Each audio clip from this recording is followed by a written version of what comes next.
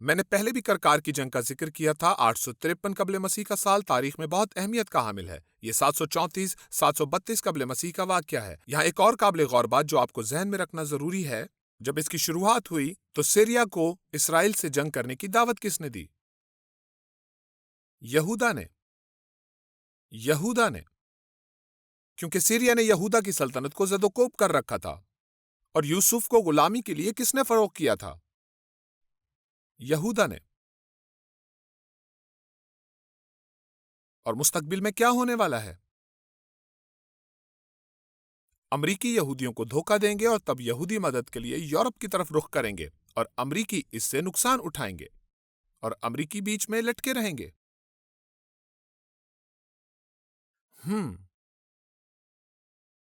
یہ یاہو کا سیاہ کتبہ ہے جس میں سیلمنسر سوم کے ذریعے 841 قبل مسیح میں یہودا یعنی صدقیہ اور بنی اسرائیل، جس میں ہم دیکھ سکتے ہیں یعنی صدقیہ اور بنی اسرائیل کی شکست کی تصویر کشی کی گئی ہے۔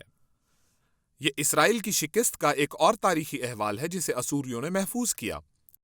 یہ بہت اہمیت کا حامل ہے کیونکہ شاہ اسرائیل جسے عمری کا بیٹا کہا جاتا تھا، یہ بہت اہم ہے۔ اس پر آپ کی خاص توجہ کی ضرورت ہے۔ باقی تمام معلومات بھی اہم ہیں مگر یہ حصہ بے حد اہم ہے کیونکہ اسوری لوگ اپنی زبان کی وجہ سے بیت عمری کہنے سے قاصر تھے، لہٰذا وہ اس لفظ کو بت خمری کہا کرتے تھے۔ بت خمری کہا کرتے تھے۔ یاد رکھیں اس حوالے سے لہجے بہت اہم کردار ادا کرتے ہیں اور اس بات کا تعین کرتے ہیں کہ الفاظ کیسے نظر آتے ہیں۔ ہمارے پاس یہ تاریخی دفتر موجود ہے جس کے مطابق تلگات پلناصر سوم 745 قبل مسیح میں آشر، اشکار اور زبولون کے قبائل کو اسیر کر کے لے گیا اور ان سے زقا، دنیم، الیسیانا، ابریانا اور اویسا جیسے شہر تعمیر کروائے۔ اور یہ ان لوگوں کے نام تھے جنہیں تلگات پلناصر نے محکوم کیا تھا اور ان شہروں کا ذکر آپ کی بائبل مقدس میں بھی موجود ہے۔ اور 741 اور 742 میں قوم بنی اسرائیل کا ایک اور حصہ محکوم کر کے اسیری میں لے گیا تھا۔ پہلی تواریخ 5 باب 26 آیت۔ تب اسرائیل کے خدا نے اسور کے بادشاہ پول کے دل کو اور اسور کے بادشاہ تلگات پلناصر کے دل کو ابھارا، اور وہ ان کو یعنی روبنیوں اور جدیوں اور منسی کے آدھا قبیلہ منسی کو یاد رکھیں کو اسیر کر کے لے گئے اور ان کو خالہ اور خابور اور ہارا اور جوزان کی ندی تک لے آئے۔ یہ آج کے دن تک وہی ہیں۔ یہ اس جگہ کا نقشہ ہے جہاں انہیں لے جایا گیا تھا۔ این یہاں پر جوزان ہے اور یہ اس کے برابر میں وہ ندی ہے اور یہ ہارا ہے۔ اور 723 قبل مسیح میں باقی ماندہ تمام قوم بنی اسرائیل کو اسیر بنا کر ان کے ملک سے نکال دیا گیا۔ یہاں دیکھیے، یہ وہی ہے مدائی جو مادی ہیں اور فارسی جو یہاں ایک صورت اختیار کر چکے ہیں۔ یہاں نیچے فارس ہے مگر حقیقتاً وہ یہاں اوپر ہی ہیں۔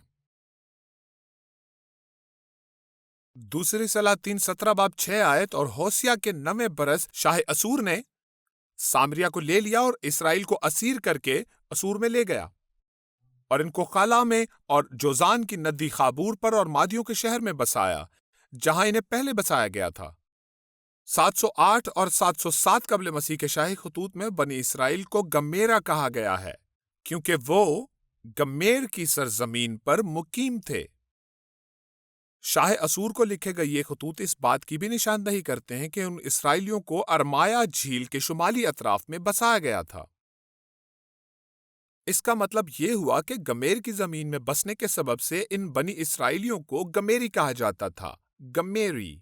اور ہم بآسانی اس بات کا اندازہ لگا سکتے ہیں کہ لفظ گیمر خمر سے ماخوذ ہے۔ خمری، کیا آپ کو لفظ بت خمری یاد ہے؟ بت خمری بعد میں بگڑ کر گمیر بن گیا۔ 679 قبل مسیح کے شاہی خطوط میں ایک شخص ازرادن، گمیریوں اور اسکوسیوں کے متعلق تجویز طلب کرتا ہے جو مادیوں کی سرحدوں پر ان پر حملہ آور ہو رہے تھے۔ اور بنی اسرائیل کہاں تھے؟ مادیوں کے درمیان۔ اسرائیل مادیوں کے درمیان تھے۔ اور جیسا کہ ہم پہلے دیکھ چکے ہیں کہ بعض بنی اسرائیل کو اسیری کے بعد مادیوں کے شہر میں بسایا گیا تھا۔ لفظ اسکوسی لفظ ازحاق سے ماخوذ ہے۔ یعنی اس کے معنی ہے اسحاق۔ اب ہمیں یہ معلوم کرنے کے لیے کہ بنی اسرائیل کے قبائل کے ساتھ کیا ہوا اور وہ کہاں گئے، اپنی تاریخ کی کتب میں لفظ اسرائیل کے بجائے سکوسی یا گمیری کی تلاش کرنی چاہیے۔ اور اب ہمیں اس بات کو جاننا ہے کہ بنی اسرائیل کے قبائل کے ساتھ کیا ہوا اور وہ کہاں گئے۔ بنی اسرائیل خود کو ان کی اسیری سے قبل بھی بنی اسحاق کہا کرتے تھے، جیسا کہ ہم آموز کی 7 باب 16 آیت میں دیکھتے ہیں۔ اور اب ہم دیکھ رہے ہیں کہ انہیں اسکوسی کہا جانے لگا، جو اسی لفظ اسحاق کی ایک قسم ہے۔ آپ دیکھ سکتے ہیں کہ اس حوالہ میں انہیں اسحاق یا بنی اسحاق کہا گیا ہے۔ اسکوسیوں کو یونانی میں سکوتھے یا سچوتھے کہا جاتا ہے۔ مجھے ان الفاظ کا تلفظ ادا کرنے میں دقت ہوتی ہے، اور مختلف زبانوں کے ساتھ یہی دقت ہے۔ ہمارے اسلاف کی تاریخ ان لوگوں نے رقم کی ہے جو عبرانی زبان نہیں بول سکتے تھے، وہ اسوریوں کی زبان بولتے تھے۔ اس کے بعد بابلی زبان، اور پھر فارسی، اور پھر مادی، اور پھر یونانی۔ ہمارے پاس موجود دستاویزات انہی زبانوں میں محفوظ ہیں، اور مختلف زبانوں میں محفوظ ہونے کے سبب سے اکثر الفاظ کا تلفظ لب و لہجہ بدل جاتا ہے۔ مگر فارسی انہیں ساکا کہا کرتے تھے، جس کے معنی ہے اسحاق۔ ہیروڈوٹس، جو کہ ایک یونانی مورخ ہے، ہمیں بتاتا ہے کہ فارسی اور یونانی لوگ ساکائی لوگوں کو سکتھنس کہا کرتے تھے، اور یہ تاریخ کے ایک معروف خاندان کا نام ہے۔ مزید برآں ان کا اور نام سکائی بھی تھا، یہاں تک کہ قدیم چینی لوگ بھی انہیں پہچانتے تھے، اور وہ انہیں سائی کہا کرتے تھے۔ چینی شاہی دستاویزات اور یونانی تاریخ یہ دعویٰ کرتی ہے کہ سکاسینا، جو اصل میں سکیتنس تھے، انہیں ایشیائی قبائل نے مغرب کی طرف دھکیل کر تتر بتر کر دیا تھا۔ آپ کو یہ دکھانے کا مقصد یہ بتانا ہے کہ ماضی میں دنیا کے مختلف اقوام کی تاریخ میں بنی اسرائیل کو سکیتنس، ساکا یا اس سے ملتے جلتے ناموں سے مخاطب کیا گیا ہے۔ تاریخ میں نیچے آتے ہوئے ہم دیکھتے ہیں کہ 721 تا 705 قبل مسیح میں، یاد رکھیے کہ پہلی اسیری 723 قبل مسیح میں ہوئی، یہ محض 20 سال کا دورانیہ ہے۔ سرجون دوم کے عہد حکومت کے بعد سے اسیریوں نے لفظ خمری یا خمری کا استعمال ترک کر دیا، اور اسی وقت سے اسوری دستاویزات میں گمیری اور گامیری لوگوں کا تذکرہ ملتا ہے، جو مادیوں سے چند میل دور آباد تھے۔ اور جیسا کہ ہم دیکھ چکے ہیں کہ گمیر اور گمیرا سبھی خمری یا خمری کی بگڑی ہوئی اشکال ہیں۔ عزیزو، ان الفاظ کو خود اپنی زبان سے ادا کر کے دیکھیں۔ میری بات پر یقین کرنے کی ضرورت نہیں، انہیں کہیں اور دیکھیں۔ کیا آپ ان کا تلفظ ادا کر سکیں گے؟ یہ تمام نام بنی اسرائیل کے تھے، جنہیں اسوری اپنے ساتھ اسیری میں لے گئے تھے۔ اسی طرح لفظ اسکوسا، ساکا، ساکے، سکتنس، یہ تمام الفاظ بھی لفظ اساقا سے ماخذ ہیں، جس کے معنی اسحاق کا گھرانہ یا اسحاق کا گھر ہیں۔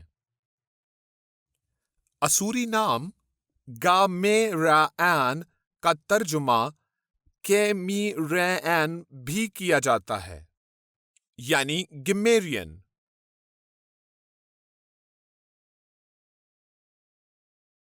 یہ سمجھنا کس قدر آسان تھا۔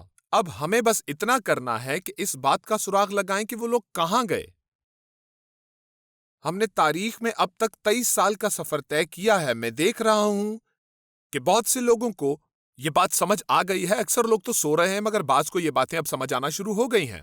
اسوری دستاویزات سے اسرحدون کے عہد حکومت میں اقادیہ میں اشکوزی یا اشہوزی لوگوں کے خلاف ایک مہم کا سراغ ملتا ہے۔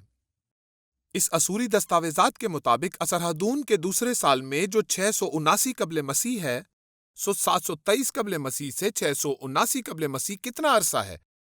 تقریباً 50 سال۔ 50 سال کا عرصہ کتنا طویل ہوتا ہے اب سے دوسری جنگ عظیم تک؟ یہ بہت زیادہ نہیں ہے۔ گمیری لوگوں نے اسوریوں کے خلاف بغاوت کی، اور اسوری فوج نے ان کا تعاقب کیا اور انہیں بالائی افراد کے علاقہ میں شکست دی۔ مگر اسرائیلیوں یا گمیریوں کی ایک بڑی تعداد بحیرہ اسود کے کنارے کی طرف بھاگ نکلی، یعنی وہاں سے ہجرت کی، جہاں 600 سال قبل مسیح کے بعد لیدیا کے بادشاہ، آپ کو لیبیا کا بادشاہ یاد ہے جو ٹروجن بادشاہوں میں سے ایک تھا، بادشاہ آلیاٹس نے انہیں ایشیائے کوچک سے باہر کھدیڑ دیا۔ اس وقت یونانی لوگ ان گمیری لوگوں کو کم میں روئے کہا کرتے تھے۔ آپ بھی کہیں کم میں روئے، جس کا انگریزی ترجمہ ہے کیمیرین۔ اس بات کا واضح اور واحد